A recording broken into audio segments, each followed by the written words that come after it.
Et regardez en bas, s'il vous plaît. S'il vous plaît.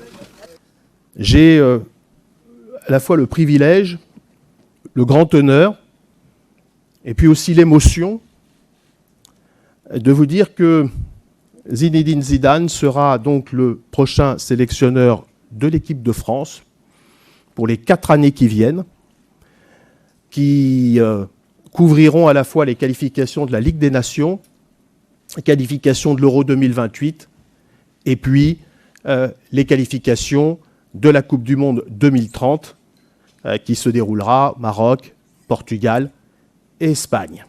De France, vous n'avez pas caché votre désir de devenir un jour entraîneur. Aujourd'hui, Aujourd'hui, pour moi, c'est juste une continuité, quelque part un rêve.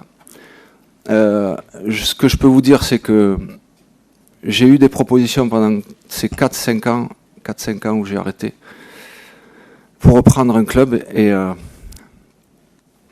je les ai toutes refusées pour l'équipe de France. Parce que l'équipe de France, pour moi, c'est la seule chose que je voulais faire. Depuis 4-5 ans, est-ce que ce 28 juillet 2026 est le plus beau jour de votre vie d'entraîneur? Ouais. Et je vais tout donner pour que cette équipe continue à gagner. Voilà, c'est la seule chose qui m'anime, c'est de pouvoir travailler pour cette équipe de France et pour qu'elle continue à gagner. Vanni Castelli, la chaîne L'équipe, juste là. J'aurais une question pour le président également. Vous avez porté le numéro 10 de l'équipe de Zidane en février 2025 et l'avoir vu plusieurs fois ensuite. Quand est-ce que vous avez eu son accord définitif? Je suis heureux de ce qui m'arrive aujourd'hui, de pouvoir devenir le sélectionneur de cette équipe de France. J'ai pas d'autres mots, je suis contenu parce que forcément, mais j'ai plein d'émotions en moi, quoi. Je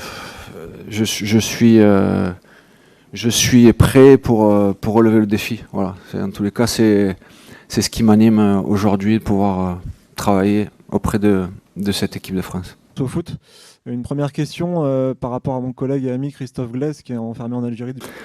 Moi, ce que je voulais commencer par faire, alors c'est pas un message, c'est un message de soutien.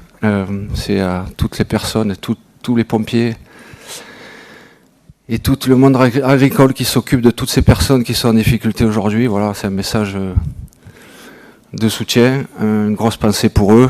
Je crois que c'est un moment compliqué, beaucoup de familles qui vivent des moments compliqués. Donc voilà, ma première pensée, c'est celle-là.